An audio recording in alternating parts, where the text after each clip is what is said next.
ลินกับเสือสิไปกวนมันอยู่หน้าเนาะทุกคนกวนมันแก้วที่ปลูกไว้ตั้งแต่ตัดเขาแล้วไปทุกคนปะมาเสียคู่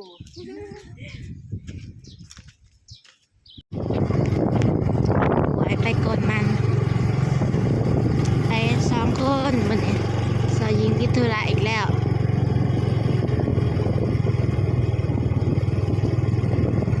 หอดแบบ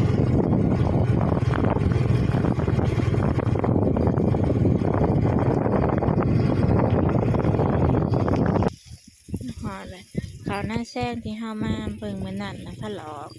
มาบัดนี้เพิ่นออกเลยลองเฮามาหาหน่อไม้ให้บัดนี้นะ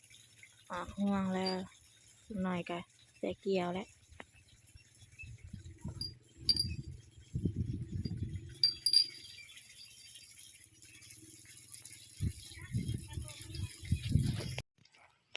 เป็นย่างช่องเบิ่งมังหัวดก่อนจักว่าสุกแล้วบ่จัก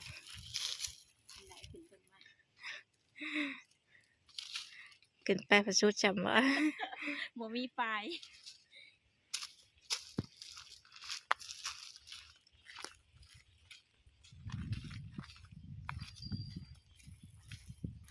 หลอกปลาทุกคนมันหลอกปลา สิได้เจ้าหญิงบ่ได้มานำเนาะเพิ่นติดธุระอีกแล้ว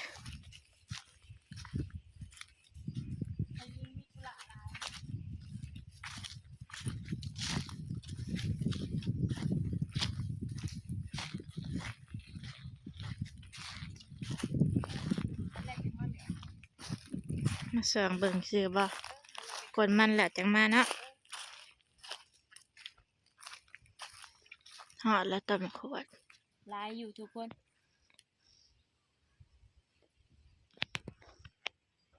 3 ต้นนะต้นนี้ต้นนั่นก็ต้นนั้น3 ต้นปะ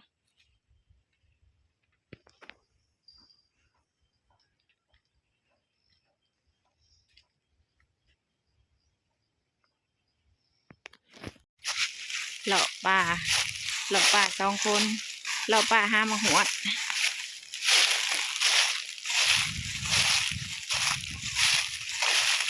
พาเสะเอิญหลอกป่ามื้อนี้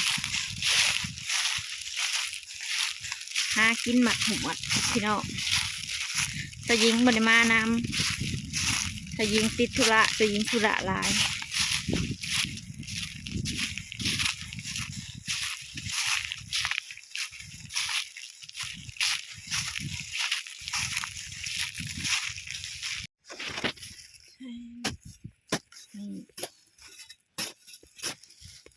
นี่บ่อยากกินได้ใช่ตากล่องก็ได้ นี่หัวใหญ่อยู่ไหน เนาะยังไงต้นมัน บอสลินมาปลูกไว้ตั้งแต่ตัดขุกเขาแล้วทุกคนหอดงามกลนแล้วก็มากลนเป็นหัวเลยหัวน้อยหัวใหญ่สัก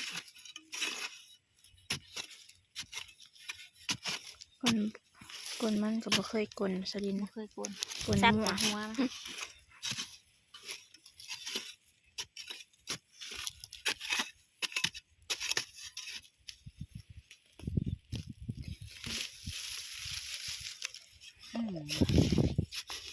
คิดสิ่งเลยล่ะง่ายอยู่เลยคูณมันบ่อยากงามอะไรทุกคน ลายเติบเนาะ ไม่ได้ติดปลูกอะไร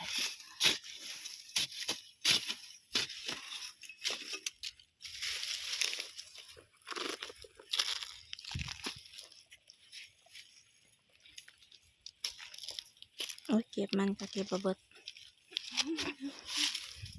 บ่เก็บมันก็ได้ อุ้ยชับอีกกับชับ แซ่บเบิดแล้ว ก็คือกลนมา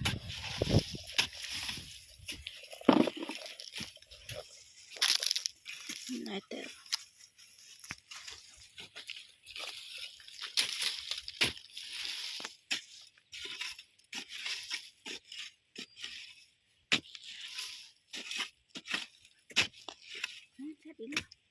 จังปวดเลย อยากแมงตัวนี้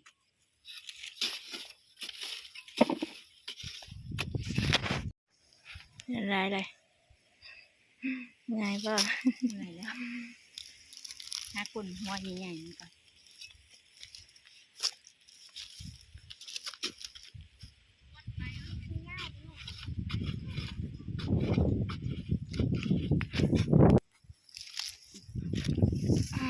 กลคู่ใหม่เป็นไง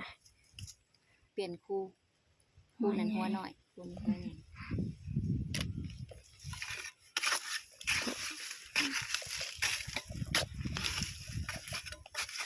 งูไปละ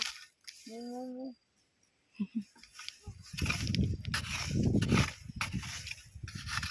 ตัวน้อย มาพี่ร้อยมากวนพี่ร้อยจังหัวใหญ่มันหันมันหัวน้อยนี่เป็นดินขี้ไหลมันจะเลยหัวน้อยดิน ๆ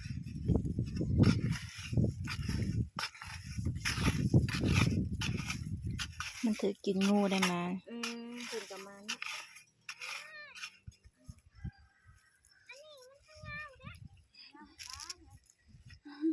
หากมันเพิ่นกลน้ำหากมันเพิ่นบ่จัก อันนี้คือยาวเถอะอย่ากวนมันบ่อาไทยก็ว่าสิมาน้ำมาแล้วเพิ่นหายกันแล้วก็บ่มาซะ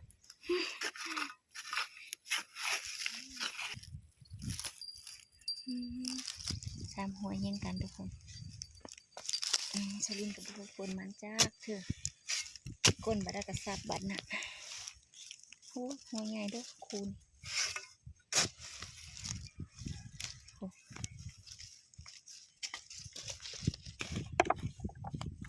ไหนเนาะ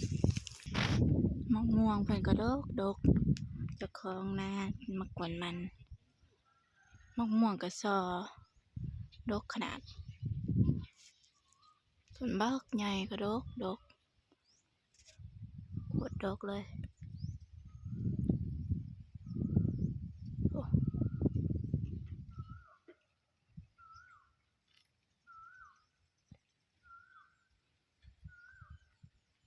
มะม่วงก็ซอบัดมันสุกนี่ซ้ำสิเก็บเอา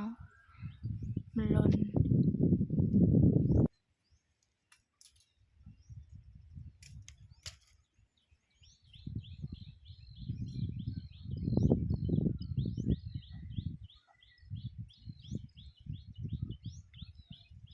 สลิงฝึกกลมันค่ะ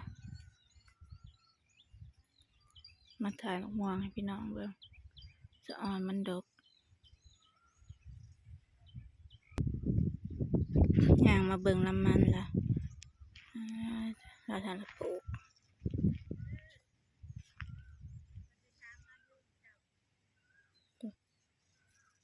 เขียวงามขนาด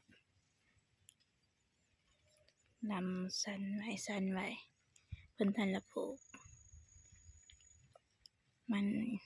สับปะหลัง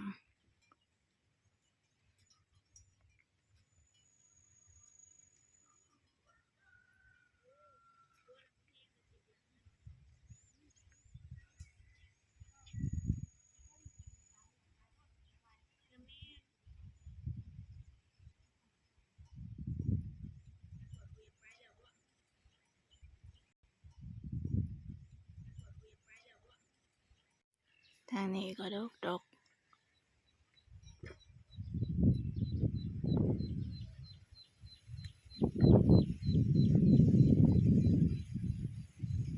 สลิงเพิ่นอาจสิเป็นตะกินนี่บ่ก่อนบ่เป็นมีแต่รับเพิ่นแม่เพิ่นสับหัวบักใหญ่ ชับอีกแล้ว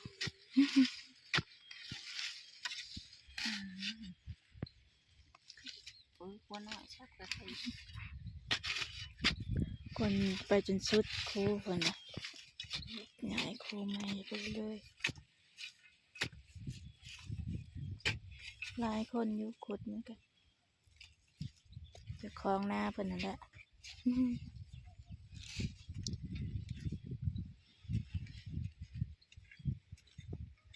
ทุกคนเลย บ่ได้ปันใดเมื่อย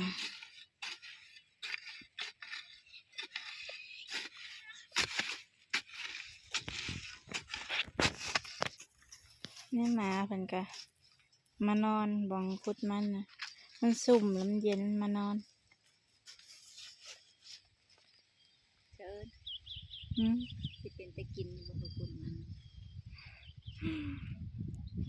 มีแต่สับกับสับ ซับเพิ่นน่ะ เสียจิบ่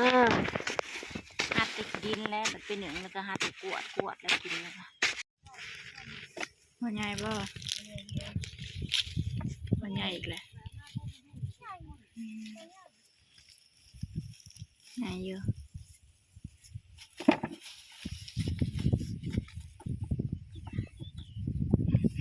นี่หน่อย หน่อยแล้ว หน่อยก็เอา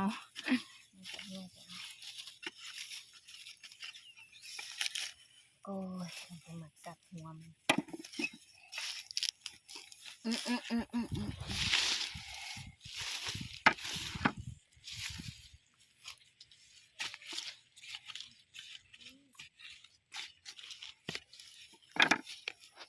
ต้นตัวแห่บ่ โบแต่มึงเพิ่นชวนผมยังบ่ได้ไปเลยเด้อ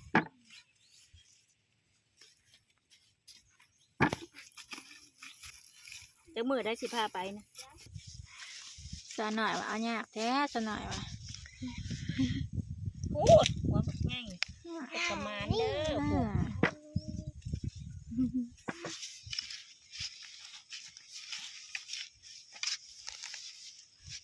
ยังซับแล้วว่าจักเขาควักเลย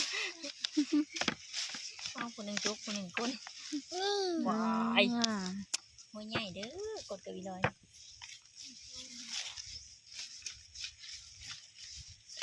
มันแก้ว มันแก้ว เอ้าเสียมตามกัน นี่หัวหน่อยเจ้าโอ้ยเลยสับหัวมันจุกโอ้ยเลยนี่ไหนมาโบไตกันเลยทำเหมือนซ้ำหน่อยเกินทำเหมือนซ้ำเลยทำเลยมันไหนปวดกินปวดแสบ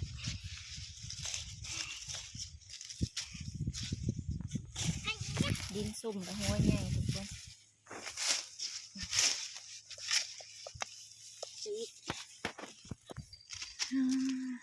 หัวนี่ก็ใหญ่อีกแหละ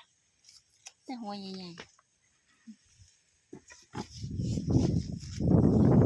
น้องเสียมซับกันเด้อเช้านี่ ก่อนไก่กัน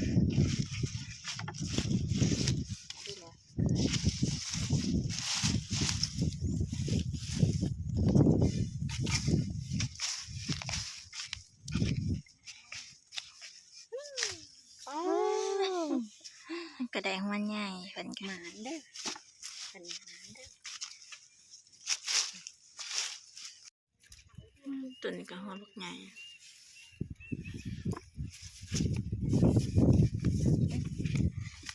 การพ่นตกใส่แล้วเป็นแมงบ้าง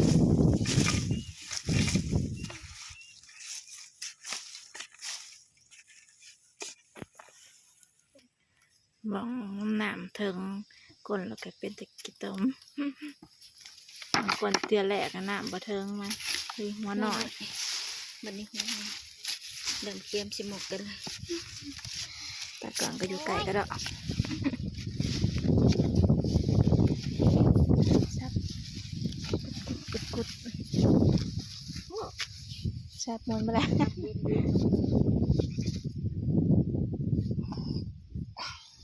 ลอยบุกก็อย่างไง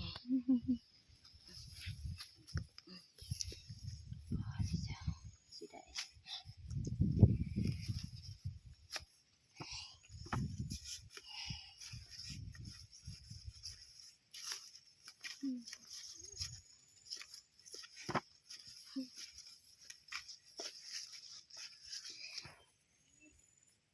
ถอกใส่อันกระสอบอีกป่ะ เห็นอีกเลย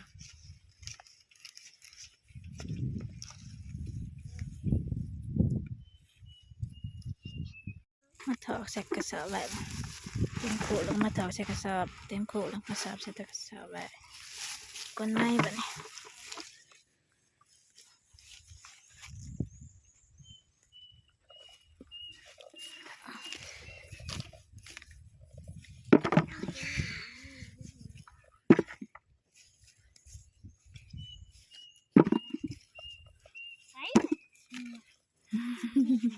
เร็วกับมัน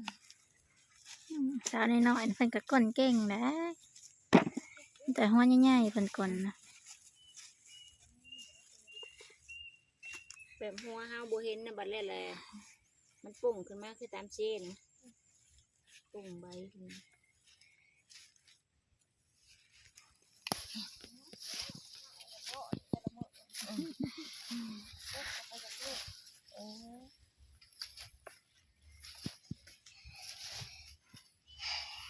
ได้ได้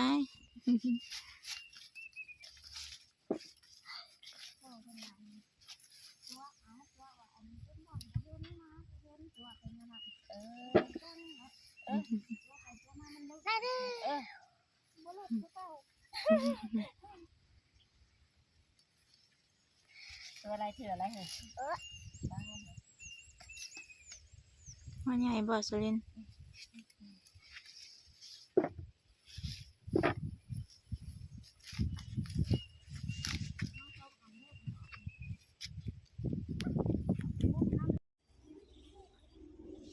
ยุน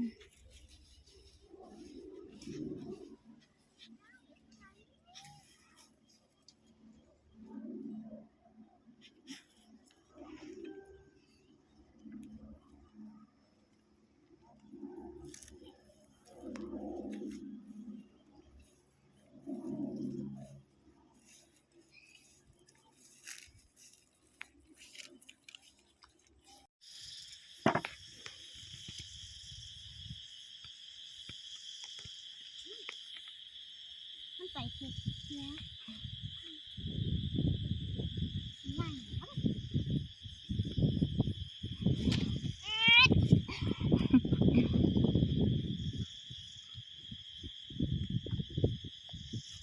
ไง แกปลูกมาพี่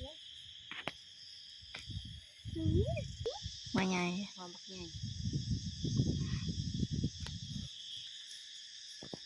ก้นไปเรื่อยๆ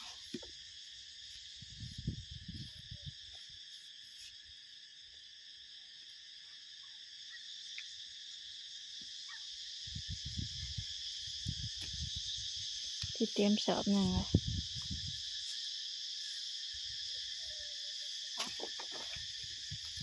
สอบแรก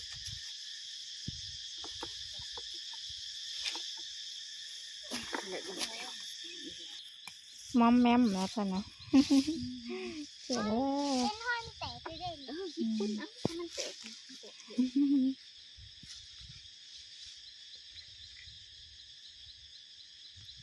ฟ้าตีรถเชื่อมน้อยนี่ตัวเป็นก็เชื่อมน้อย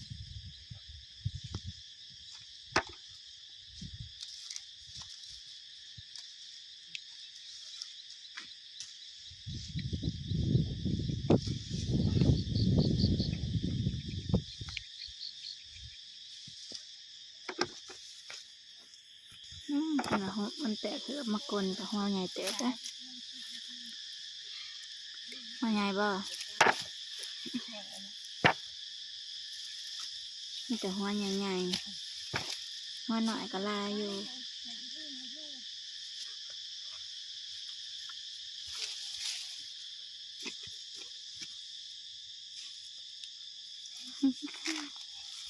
เพิ่นน่ะงัดแล้วก็มือควัดเพิ่นน่ะข้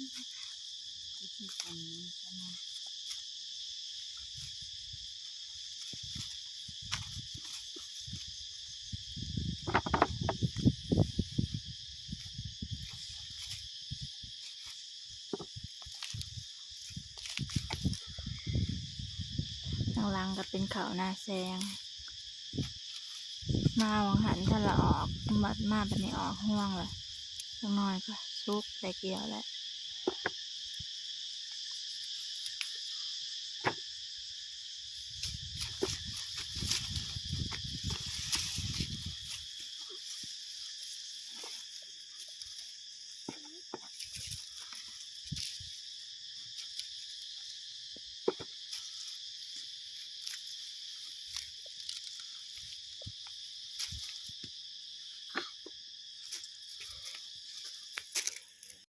มาหัดเฮือนสดินเพิ่นก็ดังไผเตรียมหนึ่งมันเนาะ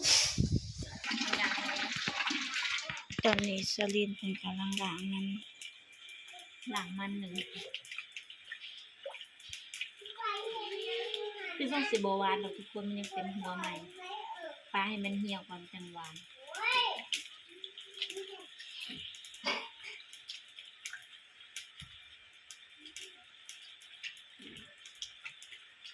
มันหัวใหญ่แสบเป็นหัวหน่อยอยู่เนาะจักเลยหัวใหญ่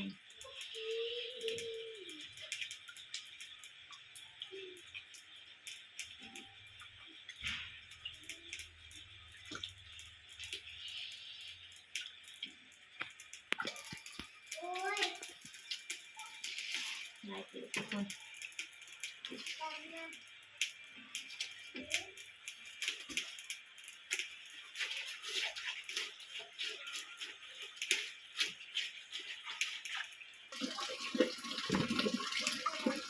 ใส่หัวไปหนึ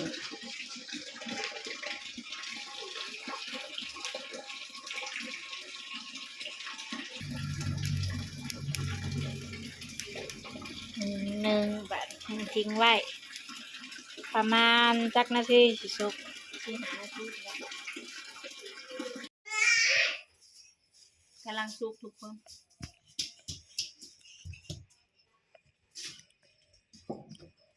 หอน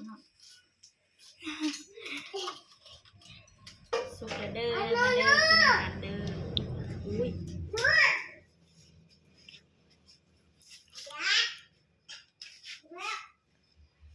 นี่สุกแล้วแตกมาอยู่มาหย่าเลย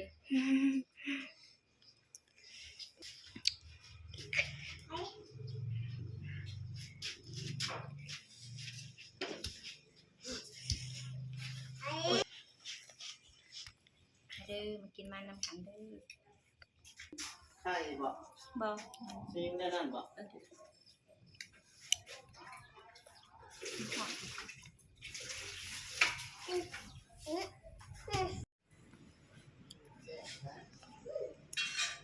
หวานอยู่ไหน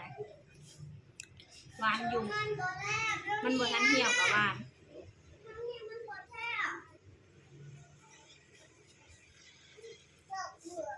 ไปป่นกาไม่เหมือนก็จะหมดปฏิภาณหมดเยอะๆอยู่ขาติบขาไปแล้วหมดแดงไทยหมดคันหนังแล้วมันเดือดอ้วนแฮะ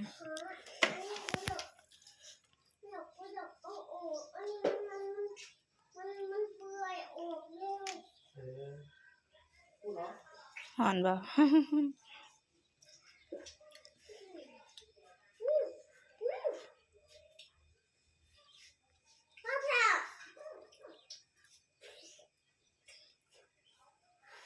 สุกางใจกาง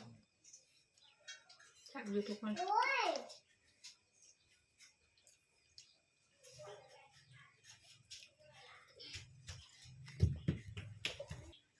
ทุกคนมันก็ได้อยู่ทุกคน